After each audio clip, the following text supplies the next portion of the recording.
आज के इस वीडियो में मैं आपको बताऊंगा BA semester for Hindi honours CC 10 यानी कोर 10 में क्या क्या प्रश्न पूछे गए हैं उसके बारे में।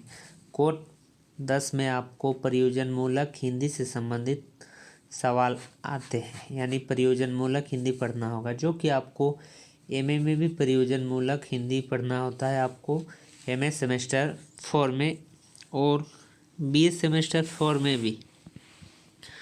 तो देखते हैं बीए सेमेस्टर 4 कोर 10 का 2022 में पूछा गया सवाल क्या क्या है।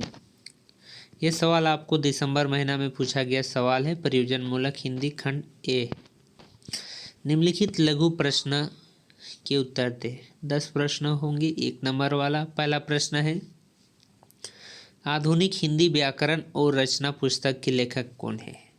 आधुनिक हिंदी व्याकरण और रचना पुस्तक के लेखक है डॉक्टर वासुदेव नंदन प्रसाद। दूसरा है, फंक्शनल शब्द का क्या अर्थ है? जैसे फंक्शनल हिंदी यानी फंक्शनल यानी प्रयोजन मूलक, यानी फंक्शनल को प्रयोजन मूलक भी कहते हैं या कार्यात्मक भी कहते हैं। जिसे फंक्शनल हिंदी यानी प्रयोजन मूलक हिंदी, यानी फंक्शनल यानी कार्यात्मक या कार्य। जैसे फंक्शन को कहते कार्य, तो फंक्शनल यानी कार्यात्मक। गो में है, विनोद गोदले की किसी एक पुस्तक का नाम लिखे। तो इसका हिंदी में होगा प्रयोजन मूलक हिंदी नाम से एक किताब लिखे हैं विनोद गोदले ने। गो में है, राजभाषा आयोग का गठन कब हुआ था? राजभाषा आयोग का गठन 1955 को हुआ था। अंग में है, संघ की राजभाषा संविधान के किस अनुच्छेद में उल्लिखित है? तो संघ का राजभाषा संविधान के 343 में उल्लिखित है कि संघ का राजभाषा हिंदी होगा तथा अंतर्राष्ट्रीय अंक के लिए अंतर्राष्ट्रीय नंबर का प्रयोग होगा। यह 343 में लिखा गया है। 4 में है, प्रयोजन मूलक हिंदी को डॉक्टर नगेंद्र ने क्या कहा? प्रयोजन मूलक हिंदी को डॉक्टर नगेंद्र ने कार्यालय हिंदी कहा है। 6 में है, व्यवहारिक हिंदी के लेखक कौन है? व्यवहारिक हिंदी के लेखक है रविंद्रनाथ श्रीवास्तव। जो में है, जनसंचार के कितने माध्यम हैं? जनसंचार के 3 माध्यम हैं, जिसे समाचार पत्र एक लिखित माध्यम हो गया, एक श्रव्य माध्यम में हो गया रेडियो, और एक दृश्य माध्यम में हो गया टीवी। यानी मुख्यतः 3 माध्यम कहते हैं। कंप्यूटर का हिंदी में क्या कहते हैं? कंप्यूटर को हिंदी में संगणक कहते हैं। नोटिंग का हिंदी में क्या कहते हैं? नोटिंग को हिंदी में आप कहते हैं डिप्पण।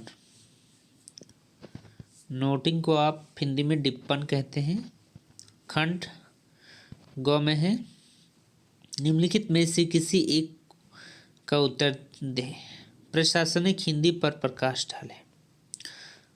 या खो में है, तकनीकी हिंदी से आप क्या समझते हैं? साधारण वर्णन करें। तीसरा नंबर है 15 नंबर वाला क्वेश्चन।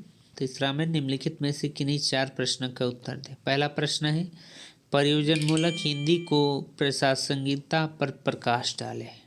क में है, राजभाषा हिंदी की दिशा एवं दशा का चर्चा करें। क में है, प्रयोजन मूलक भाषा क्या है स्पष्ट करें।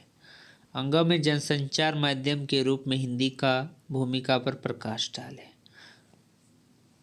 अंग में, संविधान भाषा के रूप में हिंदी की स्थिति पर चर्चा करें। च में है, व्यावसायिक हिंदी क्या है स्पष्ट करें। यह था BA semester 4 Hindi honours core 10 का प्रश्न, जो कि 2022 में दिसंबर महीना में एग्जाम में पूछा गया। इसमें आपको प्रयोजन मूलक हिंदी से संबंधित होगा, और साथ ही साथ आप एमए सेमेस्टर 4 जाएंगे तो भी आपको प्रयोजन मूलक हिंदी से संबंधित सवाल आएंगे, यानी कि प्रयोजन मूलक हिंदी ही आपको एक चैप्टर में पढ़ना होगा। तो ये थे प्रयोजन मूलक हिंदी से संबंधित प्रश्न जो रांची यूनिवर्सिटी में पूछा गया था बीए सेमेस्टर 4 एग्जाम मंथ दिसंबर 2022।